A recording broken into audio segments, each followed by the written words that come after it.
today we've got Kirstin Wilmot, a colleague of mine and friend in the from the Centre for Higher Education Research, Teaching and Learning, a centre here at Rhodes University, a centre that I work very closely with and that I did work in for 10 years. And Kirstin has recently joined us, and she did her PhD at the University of Sydney, and her PhD was on PhD studies. So it was a pretty meta-doctoral education process where she actually analysed how it is that people write at doctoral level. And she's going to be chatting to us today about this thing called the literature review. And unfortunately, like so much else in the academy, it's not one size fits all.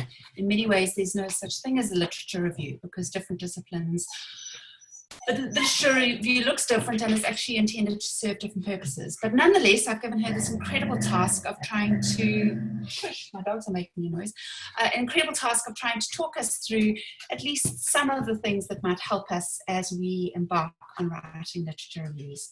So I'm going to mute my microphone now and hand over to you, Kirstin. Thank you so much for joining us. Thank you, Sue.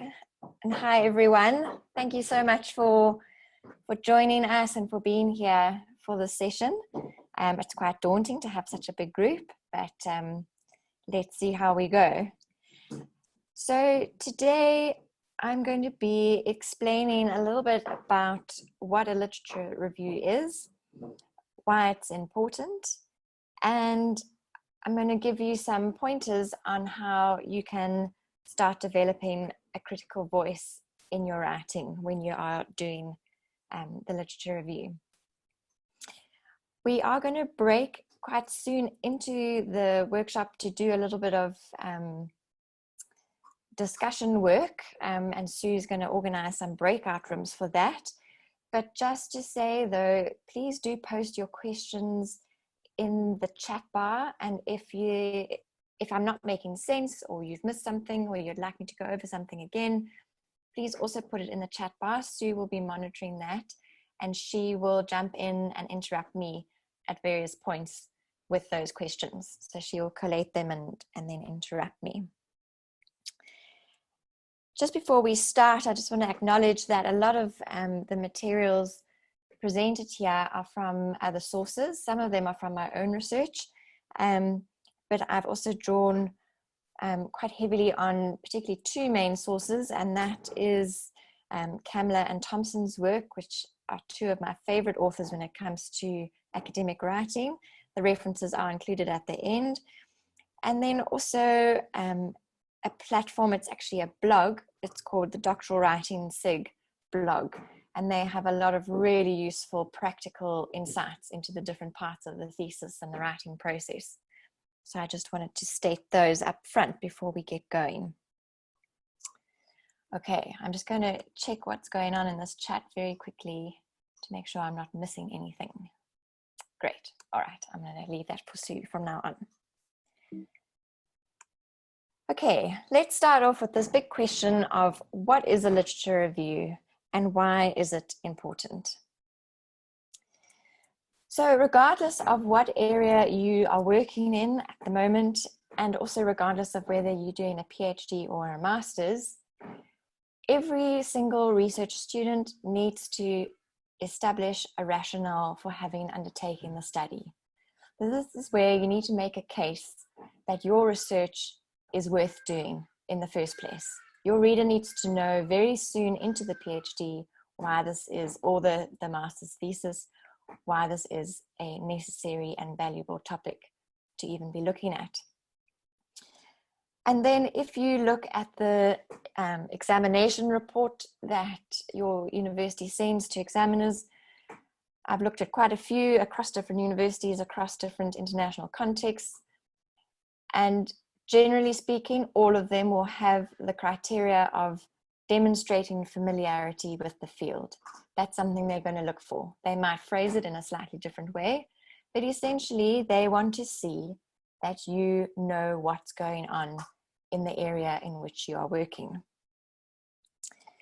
So in terms of the actual thesis, disciplines do differ, but for the most part, I would say this rationale and demonstrating this familiarity It usually comes quite near to the beginning of the thesis. Some people would have it as a whole chapter, often the second chapter after the introduction. But that's generally speaking. Some disciplines might have a little literature review in each chapter that looks at a slightly different subtopic within the broader topic. I know people, colleagues of mine who've worked in cultural studies, for example, cultural and gender studies, their thesis was made up of a series of 4 sort of case studies where they looked at different aspects of society, and within each case study there was a smaller literature review. So there are many ways to do it, but essentially what you are going to be judged upon by your reader is, have you established a rationale, and can you demonstrate this familiarity with your field? And most importantly, the literature review is used to contextualize the study. So you need to position your study within existing research. And it does this by drawing on studies to show what is known about a phenomenon or a topic.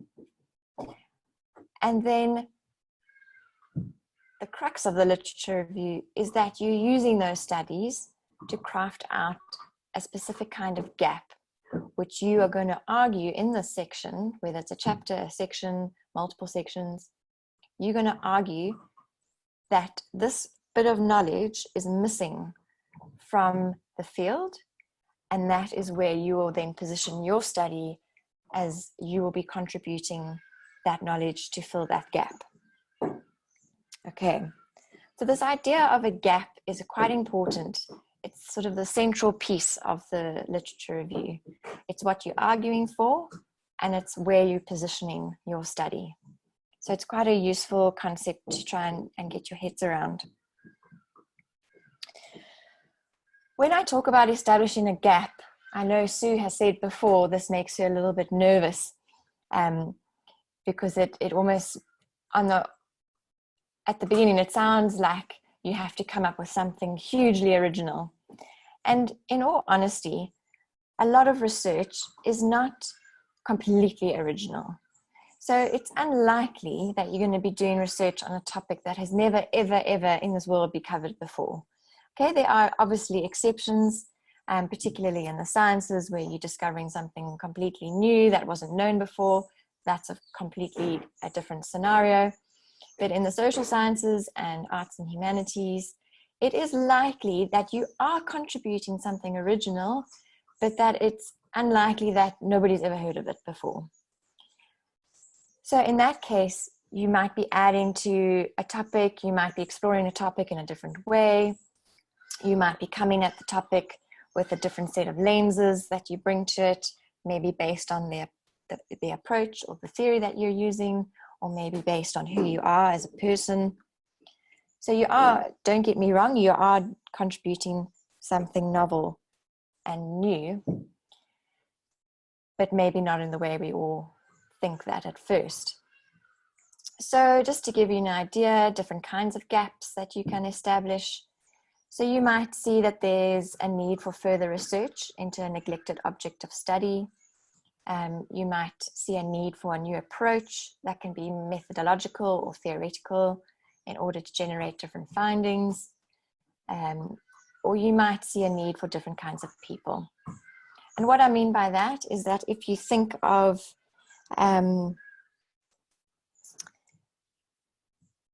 some subjects, some topics, like say for instance feminism, that might require a particular kind of person, a particular kind of knower, bringing particular insights into that. If you're doing a cultural studies, or if you're doing African studies, you might need to be a particular kind of person in order to understand that topic fully.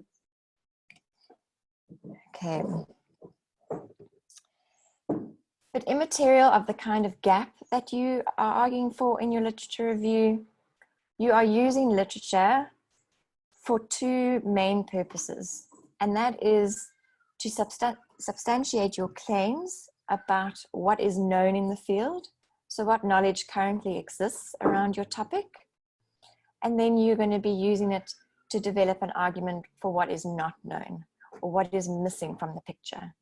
And that's basically a critique of the literature in terms of its limitations. Okay, so you're doing two things with the literature. You're showing what is known and what is not known. And some will go further than this and really pinpoint why this knowledge is missing. So they might start to unpack studies. They might say because the wrong kind of method's being used, or because theory's not being used, and so you can't extract the findings out of the context where they're produced. You might be pinpointing, as I said before, that the wrong kind of person is doing the research. So that is an element that people do talk about with their literature reviews. So when we're thinking about this gap, I'm sure many of you have come across a situation, I know I did in my research, where you read a study and you want to just weep because you think, oh my God, my research has been done. There's no point in doing the study. And you can spiral quite quickly when you have that in your mind. But just to realize that a lot of the research we do is not 100% original, but we are bringing an original perspective or approach to the topic in many cases, particularly in social sciences and humanities. Okay, once you've established that gap, then you start positioning your study in relation to it. And that is how you essentially contextualize your research. So what I want to do now is give you a few minutes to think about this, and then we're going to break out into the breakout rooms. So I want you to think about, and if you can, please do some free writing. So free writing is where you try and write non-stop for a period of time. So I'm going to give you about 2 minutes, I think 2 to 3 minutes, to think about the following questions. What gap are you addressing in your research? Why does this gap exist? So why is existing research limited? And why is it important to be addressed? So essentially, why should anyone care about your research? Okay, so I want you to think about those questions, and then we're going to talk about it in the breakout rooms. And I've just given you, because we are pressed for time, these need to be sharp, quick responses. So it's really important in your research to know what your gap is and to know what you're aiming for when you write that literature review. And I would actually suggest that you write these questions, the answers to these questions out, and put them on the wall above your desk when you write your literature review, so that you've got sort of the light at the end of the tunnel that you're working towards. So when you get into your groups, I want each of you to be able to say, the gap I am addressing is XYZ. The gap exists because ABC. And then C, addressing this gap is important because. So to have that very quick conversation with your peers. Okay, so 2 minutes to reflect, and then Sue, if you can allocate 2 rooms, please. Certainly. Thanks.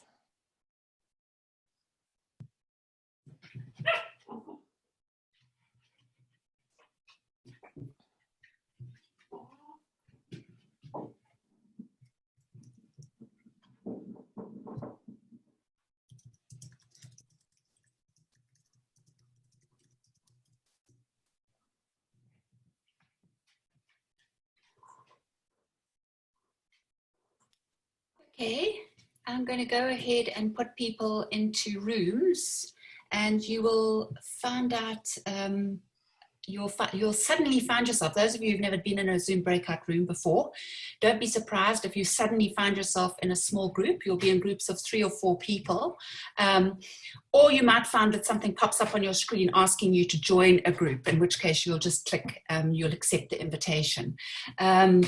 And once you do that, you'll find yourself in your small little groups, and then you'll go ahead as quickly as possible. There's no chairperson in your group. There'll be a maximum 4 people in your room. and you've only got 15 minutes. So if you can, as quickly as possible, get going, chatting to your group about these issues of finding some kind of gap. As Kirstin said, I'm always a bit nervous of that word. It sounds so monumental, but some kind of contribution, some kind of gap that you are going to be addressing. So I am now opening those rooms, and you're probably all going to vanish and find yourself in those rooms.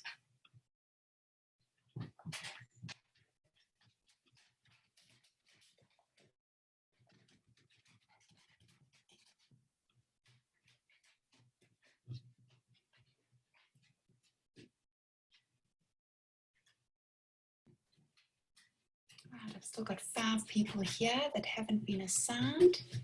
Sorry about that, guys. I'm assigning you as quickly as I can. So you'll find yourself in a room with some others.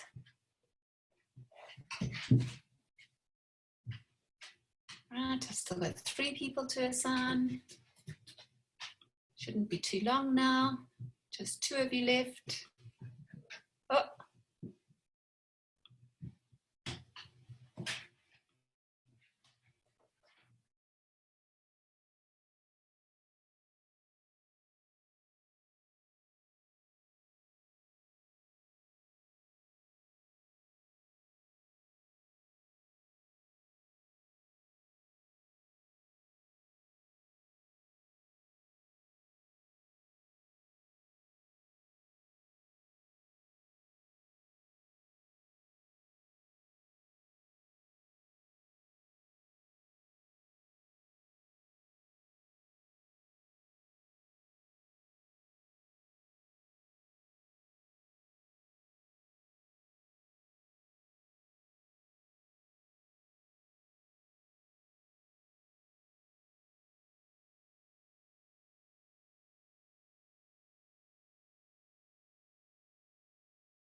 So sorry about that, Kirstin.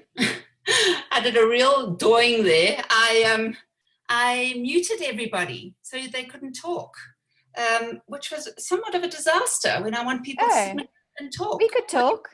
Oh, could you? Yeah. We could. A lot of people. Now you've unmuted everyone. We're all together. Okay, sorry guys. That was assuming.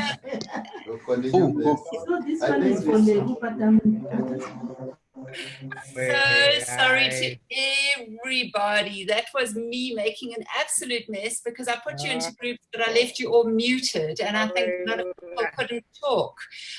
So please bear with me. I hope that I'm not making you repeat, but I'm going to put you back. I've unmuted you all now, and I'm going to put you back in your room. So those who couldn't unmute yourselves, you should be able to do so. So you're going to suddenly find yourself back in your rooms again.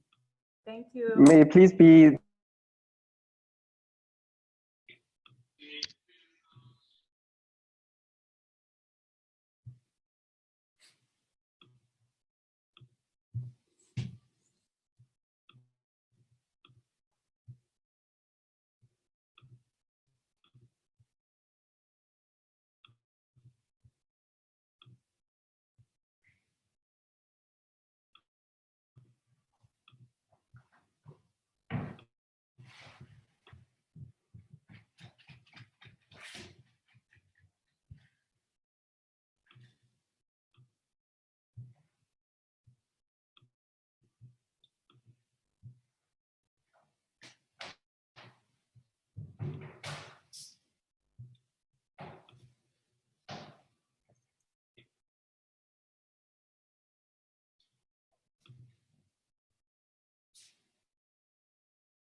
Hi to those that are in the room with me.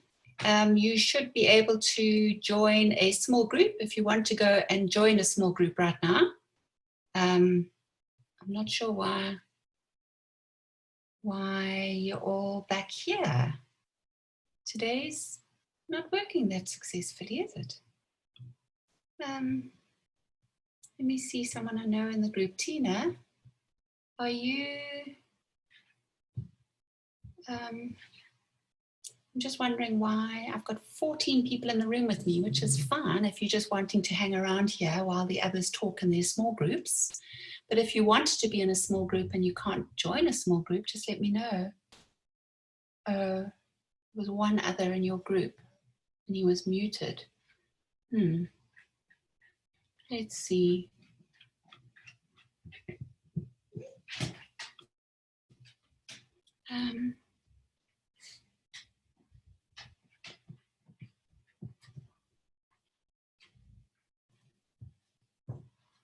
Let me see if I can switch you to another group. And the rest of you, do you want to join a group? Should I put you in a group, or do you want to? Here's Neil. Neil, I'm going to move you to another group. There you go. You have been moved.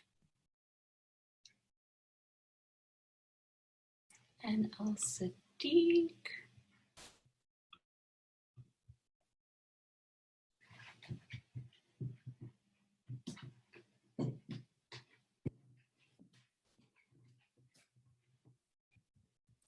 Okay.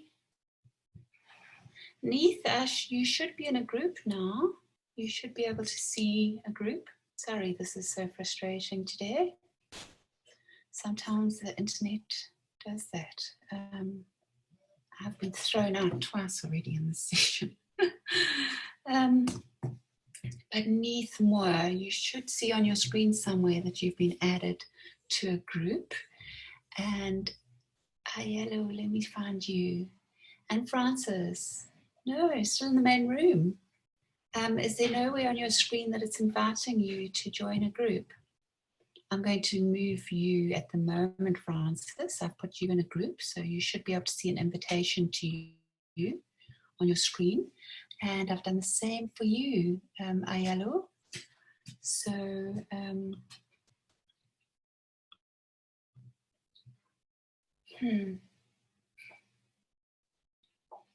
But Neith, you still here with me?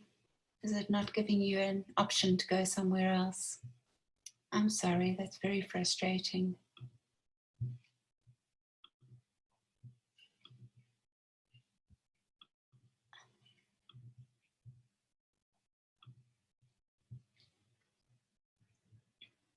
Yeah, you're still with me, Neith. You don't want to leave. Don't know why. And Ayalu the same. Ayalu, I've given you a group, and is it not showing up on your screen somewhere? Sometimes it hides behind another screen. If you've got a screen open, you have to kind of look behind it. Not very helpful.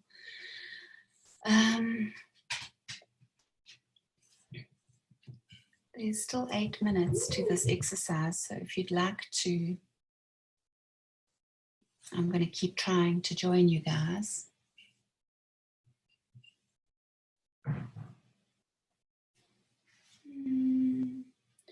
Bulalwa, you still here, but you have been allocated to a group. I don't know why it's not just putting you in that group. And we've got 2 new people that I'm going to assign to groups right now that have just joined us. There we go. Meseret, I've just joined you. I've just added you to a group, and let me assign.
Hey, Tando. Sorry, I'm sure it's frustrating because people are not necessarily where they want to be.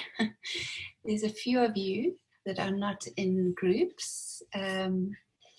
People are working in small groups just for a few minutes to talk about their research and the gap that their research is trying to address. So I'm putting people into groups, into small groups, and hopefully you'll see that appear on your screen and you can join the small group and have a conversation with them.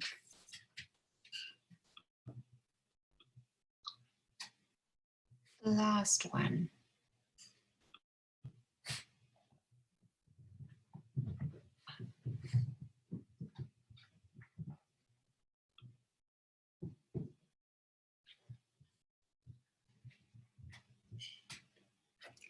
Okay, so those people who are in the main room with me, I hope it's not because you're stuck here and you can't figure out where to go. It should show you on your screen somewhere an invitation to join a group. And people are working in small groups talking about the gap that their research is addressing. So you should be able to accept an invitation to join a small group. But if you don't want to do that, you can just wait here, because within the next few minutes, Kirstin will be back here and talking some more about literature reviews. In fact, I think there's 4 minutes left in the group work. So if you would like to just hang 10, as they say, quite shortly everyone should be back.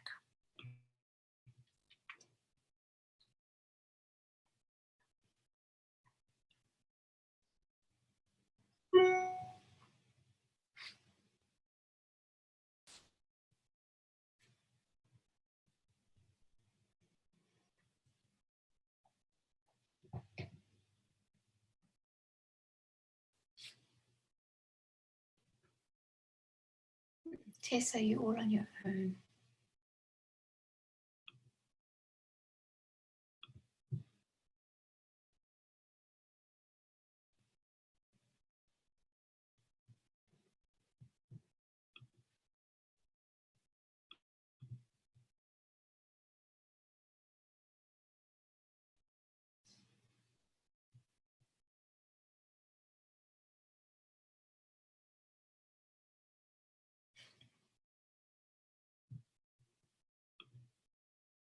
Hi, Veronica. I think you've just joined us now, so I'm putting you in a room with someone. Hopefully you should see it on your screen. I don't know why I didn't want to move the rest of you.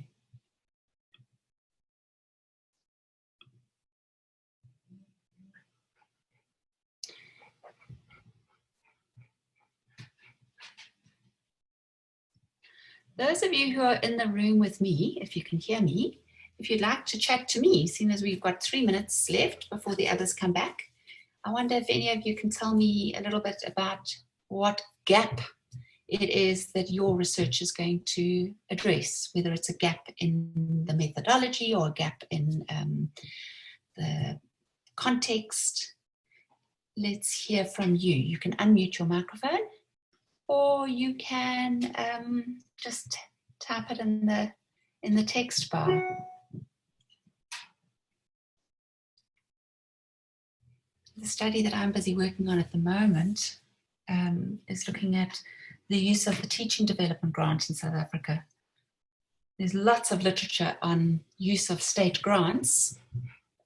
I'm drawing on that literature, but there isn't a study on this particular grant. So that's my contribution, is this specific case.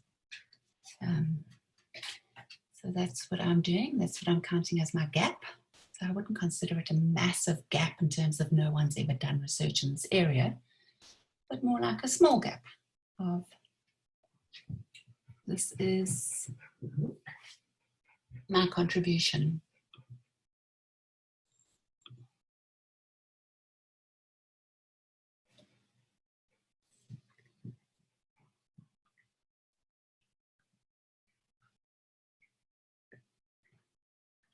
So it's just a minute to go.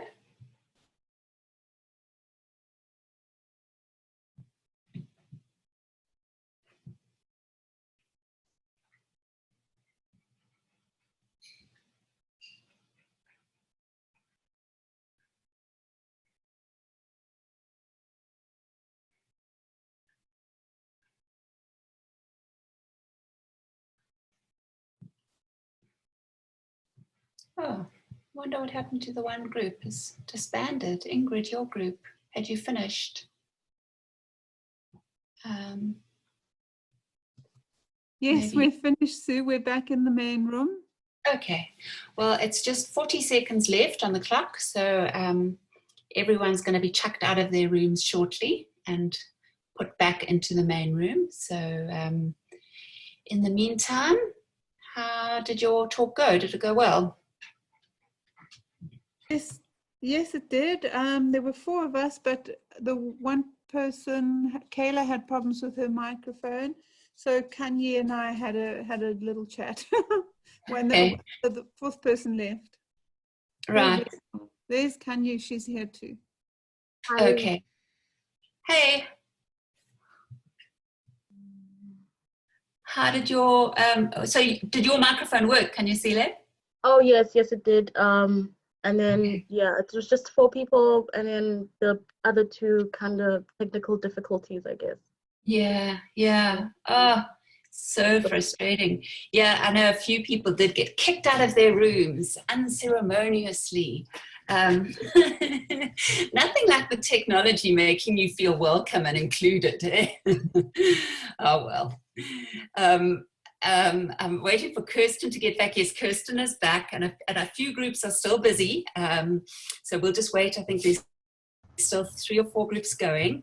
I'm very sorry for all the technological problems there. It didn't help that I lost internet connection twice. So every time I came back on, I couldn't figure out who had been in which group.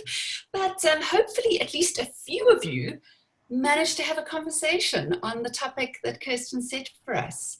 And I know that for some of you that may have been a frustrating exercise, but I'm really hopeful that for some of you it was really worthwhile.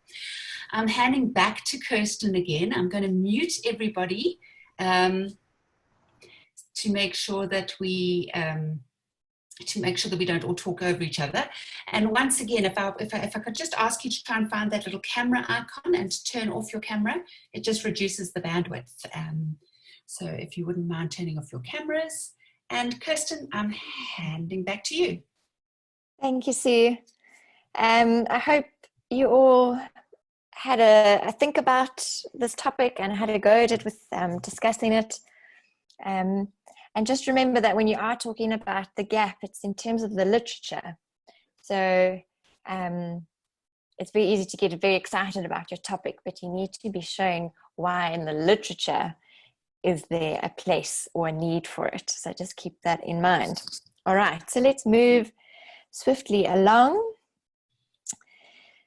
So thinking about the role that the literature review plays. So as I've mentioned before, all research is developed within a particular context. No research is developed in isolation. And that new discoveries and findings are a response to a gap or gaps in existing knowledge. And we are basically filling those gaps to add to the body of knowledge. So the purpose of the literature review is to provide readers with this context and to show where your study fits in. Okay, it's really important to be able to contextualize your study. So your literature review should lead the reader to open questions and new directions of research that naturally arise from previous work. So you need to be showing what's been said, who's been saying it, and you need to show your reader that there is some kind of gap. So gaps don't exist on their own. They are not common sense. They are not obvious. Part of your job is to convince your reader that there is a gap worth filling. And that's where the part of developing an argument is so important. Because you're not just telling your reader what's known in the field. You are actually telling them what's known and showing them what needs to be added. So in this way, it's a synthesis of the literature, but it's also a critical analysis. At the end of the day, it is an argument. Okay, and by making that argument and showing what's known, you are demonstrating your familiarity with the field and you are establishing the rationale for your study. So it's kind of a two-way role that it's playing. So I just thought it might be useful to debunk some common misconceptions in terms of the literature review. There are a lot of assumptions that are made about academic writing, and not all of these are true. So here are 4. First one, it is necessary to read absolutely everything that has been written on a topic. Everything that has been read must go into the literature review. Every piece of writing must be read in full and thoroughly understood. And masses of reading means it will be an excellent literature review. Okay, so I'm sure at least one of you are sitting there thinking, well, thought maybe at the beginning of their research, oh, I've got to spend 6 months reading. It's all I can do is read, read, read. Maybe that's not the best way to approach it. So it is not absolutely essential to read everything on the topic. In fact, it is pretty much impossible to read everything on the topic. And thinking that you have to do this can be exhausting and overwhelming. Okay, so it is literally impossible to keep up with all the developments in the field and do your research at the same time. So what you rather need to show is that you've got a good grasp on what's going on. What are the key conversations? What are the key debates? What are the new developments that are taking place? But you certainly don't have to read every single article, otherwise we'll be here for years. All right, everything that has been read must go into the literature review. Okay, a literature review is not a record about how much you've read. It might seem quite enticing to throw everything in there because you want to show your reader how much work you've put into it. But in fact, it's quality over quantity here. Okay, so you've got to make a decision about what goes in and what stays out. And that decision-making process is actually a part of being critical in your literature review. Every piece of writing must be read in full and thoroughly understood. Okay, again, like reading everything, you need to make strategic decisions about your time and your energy. And not all texts need to be read in the same way. Some texts you're going to skim. Some texts you're only going to read the abstract. And other texts that are close to your topic, you're going to read probably 3 times over.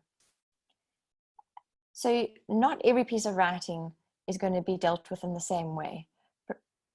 Background information on your topic might be skimmed far more than studies that are very close to your topic that might be read in detail. So try and be strategic about how you read. And then the last one, masses of reading means that it will be an excellent literature review. Okay. It's not a given, right? Just plonking everything into that section or that chapter is not enough. You actually need to be quite strategic about what goes in, and everything that gets included needs to be put to a purpose. Okay, you're not going to impress your reader by showing them vast quantities. You're going to impress them by the quality of the work and the argument you build with it. All right. So then, what is the real purpose of a literature review? We've basically been over this, but it's to demonstrate, the field. It's to contextualize the new project. It's to demonstrate the gap. It's to join the conversation in the field. That's a key one. And it's also to show that you understand the boundaries of your research project. So you can't be doing everything either. As much as you want to read everything, you can't do that. As much as you want to study everything, you can't do that. You've got to put boundaries in place, delimit where your topic lies. And that's a hard process, and it's a process that will unfold as you go through the motions, and that your supervisor will help you. Refining a topic is an essential part of any study. All right, so some of you might be thinking, my gosh, literature reviews are the worst things ever. They are so hard. What I can tell you is you're not alone. So research shows that most postgrads across the world struggle with the literature review, and many use quite graphic metaphors to describe it that often invoke inadequacy and fear. So some of these are a chaotic whirlpool, or an ocean full of sharks, or paddling across the ocean in a canoe. That's how they feel when they write a literature review, or sinking in quicksand.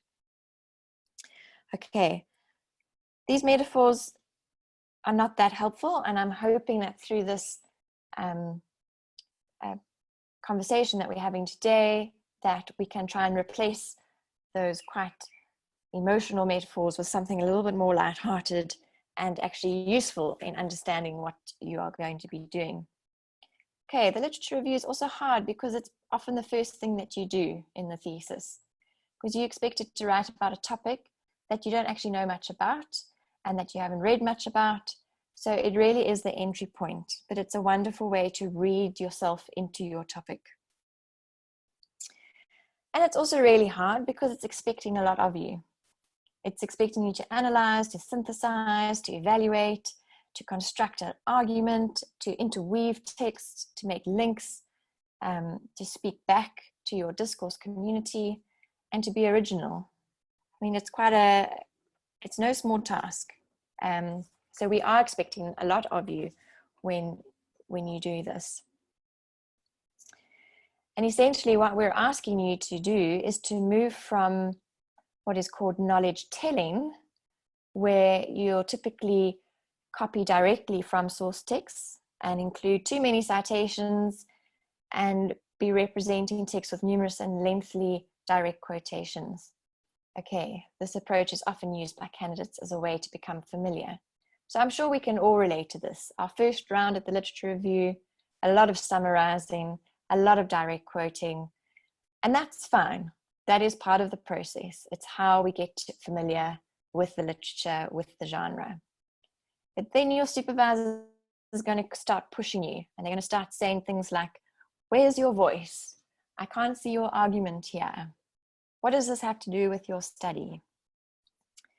And what they are essentially doing is trying to get you to move to knowledge transformation.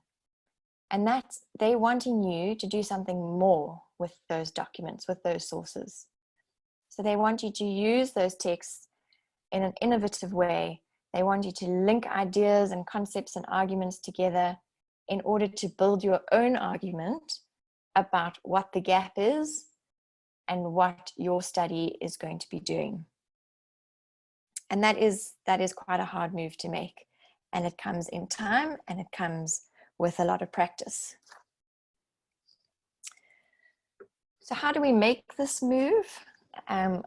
Well, we've got some pointers from Harris 2006. And he presents to us 4 main moves that we can do in our writing. So the first one is coming to terms. So that is like knowledge telling. It's a process of getting to know the content, the concepts, the issues. A lot of summarizing, paraphrasing, quoting, and a lot of descriptive writing. So that's sort of the first stage you're going to go through. Next, he says, is forwarding, and that's when you start repurposing source texts to a different use. So that's when you actually start taking these sources and building an argument using them. So you're no longer just describing them, you actually start to use them for your own argument in the text. He then says you can move to countering. So this has not necessarily been in opposition to somebody else's argument, but perhaps adding to that argument, taking it off into a new direction. So this is really where you are repurposing with more vigor. You're using that existing research for your own means to create your own argument. And then finally, he says it's taking an approach when a candidate adopts the approach of another author or uses an author as a stepping stone to a new perspective. Okay, so when you get to this stage, you really need to know what's being said in the field. You need to know where you're coming from.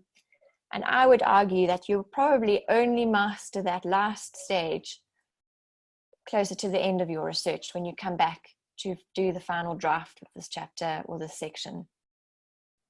Because by then you have such a clear sense of what you're doing, what you've done, where the gap is, what you feel, what your contribution is.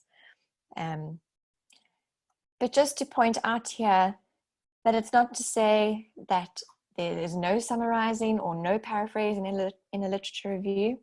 Of course there is. Of course you are going to be quoting from your sources. But what we're trying to say through these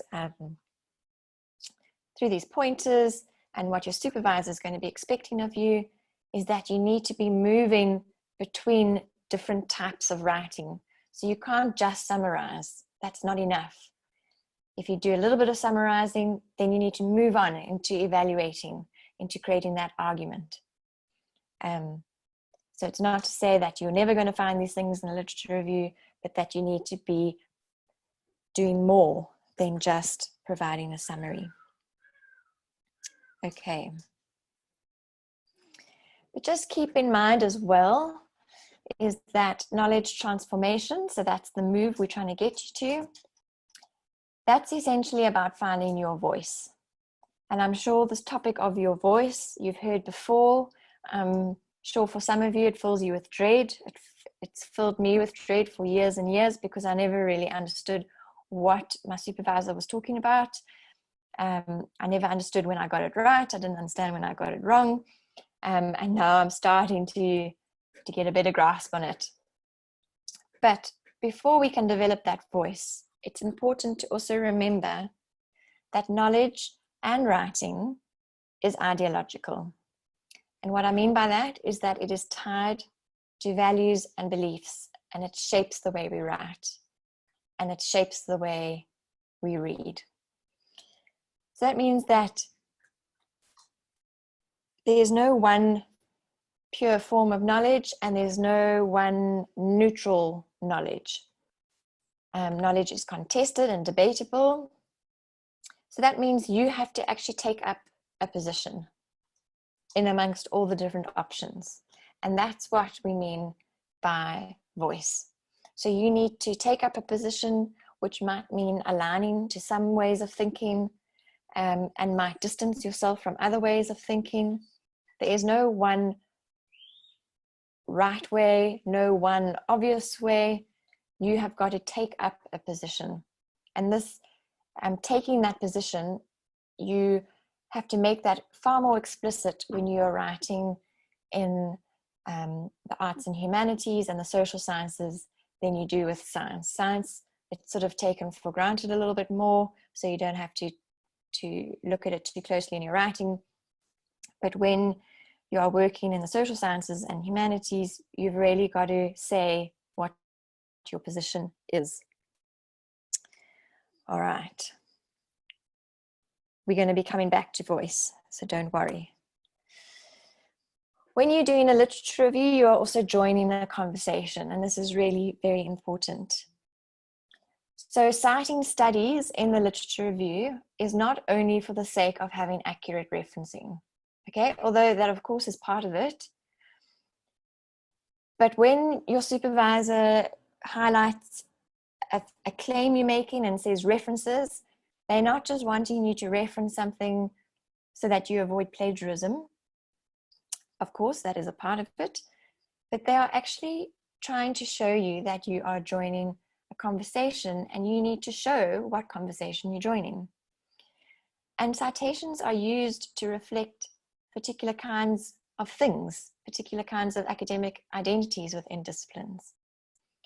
So we're not just referencing for the sake of referencing, we're actually drawing on studies to persuade our readers to back up our arguments with evidence, to align with particular perspectives, to draw on specific authorities to show that we know who the big names are, and also to make our own writing more credible. So it's not just our personal opinion that we're shouting from our podium into the black hole of our intellectual community, but that we are actually joining a conversation and doing that in a very respectful and critical way. So that idea of joining a conversation is important. But also just note that there is meaning attached to the way that we interact with studies. So in some cases and some fields, the people doing the research might be quite important. And in other disciplines and other subject areas, the people might not be important at all. And these subtleties actually come through in the way that we reference and the way that we cite studies. So often, again, in the more social sciences, humanities side, we're going to be foregrounding the authors or the actors of the research a lot more. So you can, an example, you can use an author's name to lead a sentence. showing that that author is somebody in the field. Okay, you're really emphasizing who's doing what, who's saying what. Okay. Obviously, you will also have citations that are just listed at the end, showing again that perhaps they sort of all much of a muchness, they all saying similar things. Okay, so you can list them like the example is shown. Whereas listing studies at the end of a claim can also act to downplay it a little bit, can downplay who the people are, and it's really in effect highlighting rather what's been said rather than who's saying it. And that's particularly evident when you're using a referencing system that uses the numbers, now I've gone blank, sort of the footnotes, or the referencing numbers that come at the ends. So you can see here in this example, photodynamic therapy is a promising method for treating different types of diseases, etc. And then you've got the 1 and 2 at the end. That 1 and 2 are essentially the references, but they have been left out entirely because what is important here are the findings and the information. Who came up with it is not that important. Okay, so I am moving quite swiftly through this, but I'll give you an example to try and exemplify what I'm talking about. So on the right, on the left-hand side, we have got a quote from a literature review in English Literature Studies, and on the right-hand side, we have got one from Science Nanotechnology. All right. So the first one, although my emphasis is empirical, the studies of certain writers who are concerned with theatre and ritual have been useful in shaping my argument. Ritual has been the subject of significant anthropological studies, such as Victor Turner's discussion of rites of passage, or what he terms the liminal condition, and René Girard's work on the concept of triangular desire. Versus, and I don't even want to read this because I can't pronounce these words. I'm just going to go with the abbreviations. PCSs and their metal derivatives have found applications in many areas, including PDT of cancer 3-5 and in nonlinear optics. On the other hand, magnetic hypothermia refers the killing of cancer cells by the heat generated by the magnetic nanoparticles following the application of an external AC magnetic field. Can you sense the difference? If we were in a room right now, face to face, I would want to interact with you about this. But I want you to just think about, can you see the difference in how this quotation on the left is really highlighting who's doing what? These people are obviously, I don't know them, I'm not in this discipline, but I can see that they are really important. They are seminal people. They could be the canons of the discipline for all we know. But they are really important. Whereas on this side, we don't even know who did this research because it's just been pushed back. What's important here is what the findings are from that scientific research. So here we've got more about the people doing the studies, the people's knowledge. Here we just want the objective findings. So that's just to show you that even the way you reference, the way you draw on studies, it holds meaning. So my tip for you is that you learn as you go. So when you're reading studies in the literature, take note of how texts are drawing, how authors incorporate other studies in their narratives, in their analyses, and have a chat to your supervisor about what those could mean. Because every discipline has a set of rules of the game, if you will, and you will become more and more familiar as you read. So try and just take note of how people do write in your discipline. All right, so now we're getting into the more nitty-gritties and the part that most people struggle with. And this is like this idea of what does being critical or asserting your own voice even mean? And even more importantly, what does it look like? People often talk about it, but fewer actually show it. So I'm going to try and do that now. So being critical is often mistaken to mean critique or to find something that is wrong. And that can be very intimidating because when you're new to a field, you don't know who the big names are necessarily. And for all you know, you might say that somebody's research is rubbish and in fact they're the leading person in the field. Okay, and because of that anxiety around not knowing, it often results in just summarizing. So you just give a simple recap.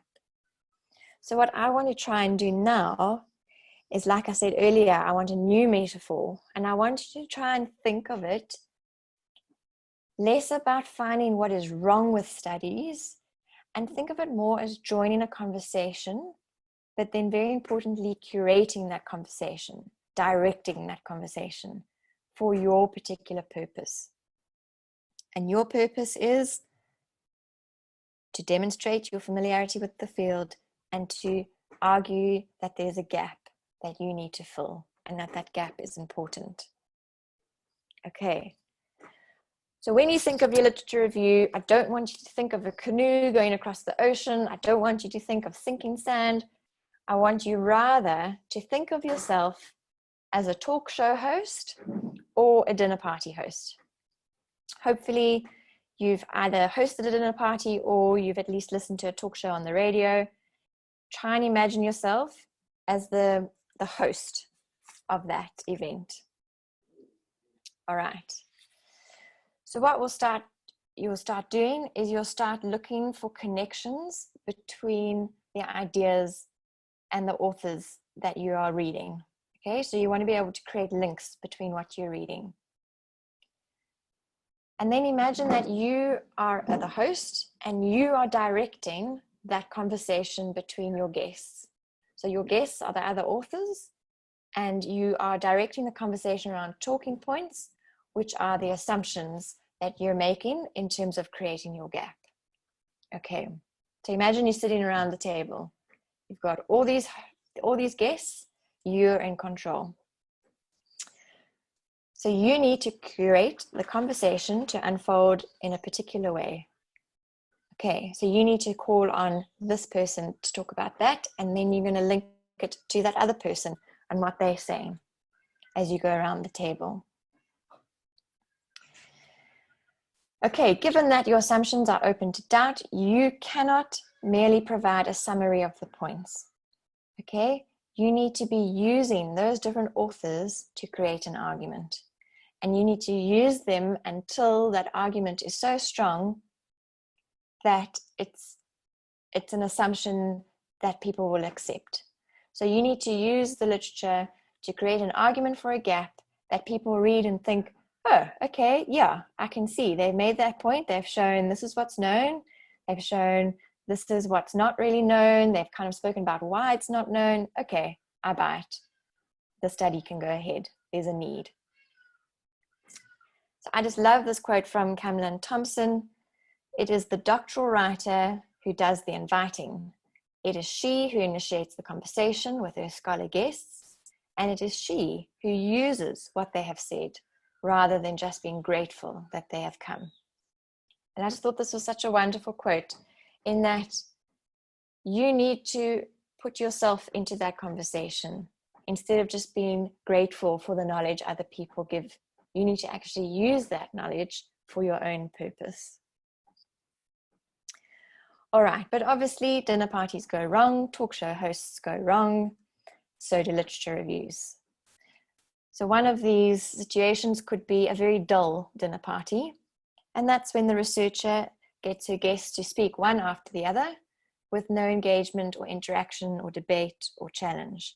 So you can imagine this is a bit of a he said, she said situation when you're going through the literature. You can also have an awkward dinner party when you hold the floor, you ridicule everyone, and you don't allow anyone to talk to anyone. Okay, that's incredibly awkward. Again, in the literature review,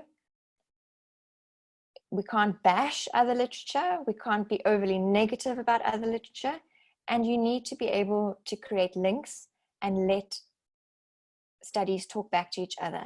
And that is part of you controlling the conversation and controlling and curating that discussion and argument. Okay, you can also have a situation where you are an invisible host. So that's when the researcher gets others to speak, but doesn't join the conversation. So that's when you are overusing literature and your voice gets lost. Okay. All right, so I had 2 examples here. I'm just going to do the second one because we are running a bit short on time. So here we've got Mortimer, 1998, also contributes to the school effectiveness research agenda. He explains that school effectiveness researchers aim to ascertain whether differential resources, processes, and organizational differences affect school performance, and if so, how. He is also of the view that school effectiveness researchers seek reliable and appropriate ways to measure school quality. Hopkins suggests that one of the earlier studies that was done compared the effectiveness of some secondary schools on a range of student outcome measures. Reynolds and Cuttins also point out blah, blah, blah. All right, I'm not going to read it all. You can sort of get a sense. You can also come back to the slideshow later. We will share it. But you can see here that there is no voice. We don't know who the student is. We don't know how this relates to her study. Her voice is not here. She is, in fact, silent and invisible. Okay, so what's happening here is that the student is not using the literature to locate her study, and she's not using it to advance an argument. It's merely saying, this person says this person says that, this other person says this other thing. There are no links, there's no argument. So it's a very normal feeling. And I want you to think about, as we go through this, do you think you are at times an overcrowder where you pack in too much, too many citations because you're not confident to take ownership of that knowledge? Or do you often become an invisible scholar where you just sort of sit back and let others speak? And again, do you get that feedback from your supervisor saying, where is your voice? And not knowing what to do? Okay. I put another example here where you sort of start to take charge. And again, I'll just read a very little bit of it. This is from another different study. The integral relationship between language and knowledge construction has long been argued in research on writing. Language is no longer considered a neutral vehicle for knowledge, but as a resource that is central to developing thought, information, and attitude, and a citation. As this understanding took hold in the 1980s, scholars started considering the disciplinary differences in knowledge, which they argued reflected different academic communities or academic tribes, i.e. different ways of doing and being in academia, which is similar to G's notion of discourse. Okay, it's very hard to get a sense because I'm really rushing through this, but when you have time, come back and look through these quotes and see the author here has a much more controlled sense of using different citations in a way that's telling a story in the way that she wants it to be told. And that's what we mean by being in charge of the literature. You are using it and you're drawing it, but you are telling a very particular story that you want to be told. You're creating a very particular argument. All right. So I want to get onto sort of the more practice parts. So developing a critical voice is not just about praising and demolishing the work of others.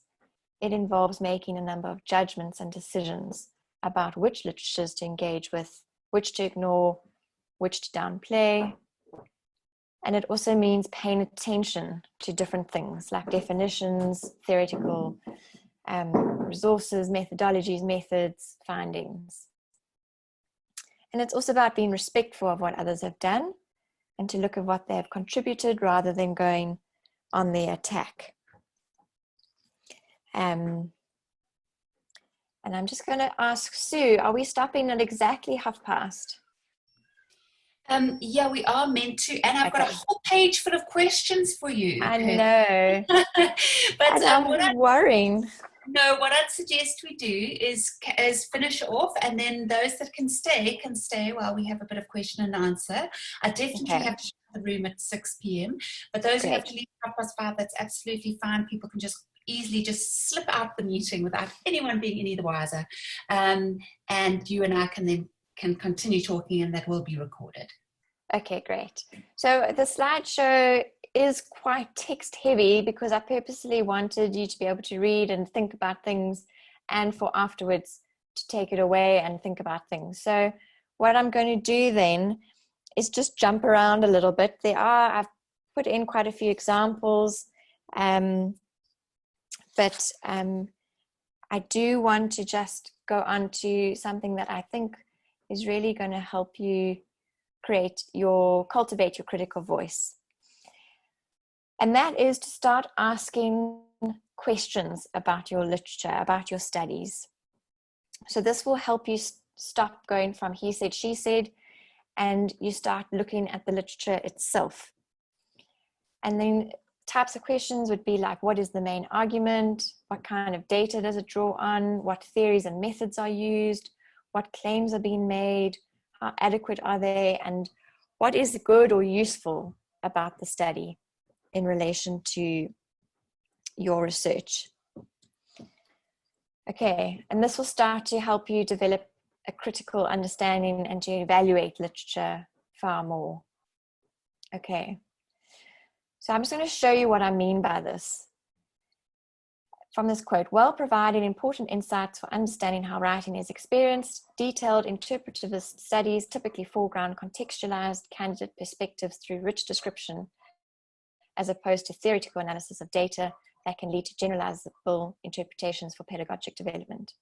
For example, using thematic analysis to consider responses from 30 candidates, Medina and Burgess describe how no one type of feedback style was favored by candidates. This provides useful insight in terms of understanding why some feedback styles benefit some candidates and not others. However, such an approach lacks explanatory power to step back from such a detailed account. And what I just want to show you here is that this quote is actually doing quite a lot of stuff. It's showing the characteristics of the study, which is in green. So it's showing aspects about what kind of research it is, what kind of data was used, whether it's theoretical or not. In blue, it's also showing what the study was useful for showing. In purple or pink, you can see the main argument of the study is still there, but it's not a straight summary of what's being found. And then in red, you can start to see where the author is starting to show up the limitations of the study and the gap being created. Okay, so that's just to quickly show what is going on there. Right, and I'm feeling like I've left out 80% of this presentation, but I'm going to just do 2 more quick things. So another tip that I have for you is that you can cluster literature together. So coming back to the idea of that you can't put all your reading, you can't put every study in your literature review. What you can do is cluster like studies together and then characterize them as a whole and then draw out examples. Okay. So what you do is you put together studies that are similar. So say they're all looking at the student experience of doctoral studies. And you've got a range of studies using interview data with doctoral students themselves. They can sort of be clustered together. And what happens is you can start characterizing the literature as a whole, and then you can draw out examples. So for example, here, literature focusing on candidate experiences of doctor writing tend to consist of small-scale qualitative studies based on interview and survey data. They're typically informed by an academic literacy framework, and they involve issues of meaning-making. So again, you can come back to this and just read through it in your own time, but you can sort of cluster all that research, characterize it in one go, and then draw out individual studies. So for example, you can see here in the fourth line, for example, in a study of 2 international doctoral candidates. That way you can show your reader that you've done a lot of reading, you know that this big body of research exists, and then you can use a few examples to really tease out some of the important things that are going to come. All right. Finding the conversation, you can read this for yourself. It's just about how you can look for literature, the sort of practical things you can do. This is also very important when you write your literature review. The answer is all the way through your research, but it is a useful place to start. But you will keep redrafting and refining as you go.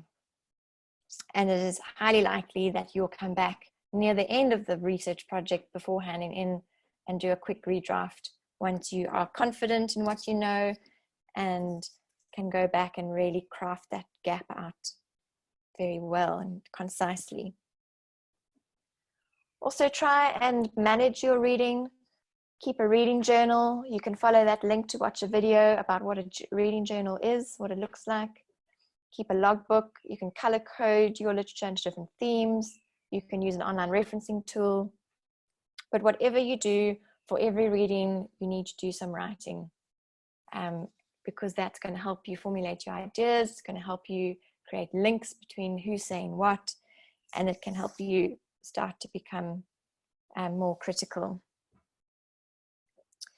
And then your structure is going to be up to you. It's going to be quite an iterative process. You're going to try something, you're going to try something else until it works. But you can do it by themes. I did mine by themes. You can do it chronologically. You can do it in terms of the methodology. You can do it in terms of theoretical frameworks used. But a funnel model is quite common, and that is when you start broad, the major debates, and then you hone in onto your particular topic. But just the most important point there is just to say, just make sure you are creating links. So whatever structure you go with, make sure that it makes sense and make sure that you are explaining that explicitly to your readers. All right, I'm going to have to stop there, I'm afraid. I'm sorry that this time has run away with us so much. I do encourage you just to work through this PowerPoint in your own time, because a lot of information is there and can be read just straight off the PowerPoint. Thank you, Sue. Thank you, Kirstin. Really fantastic, and I will indeed send the slides to everyone who signed up for this session, as well as putting the recording onto the YouTube channel. Very useful, lots to think about, and I get a sense that I want to go through this more slowly and just take my time to work through it.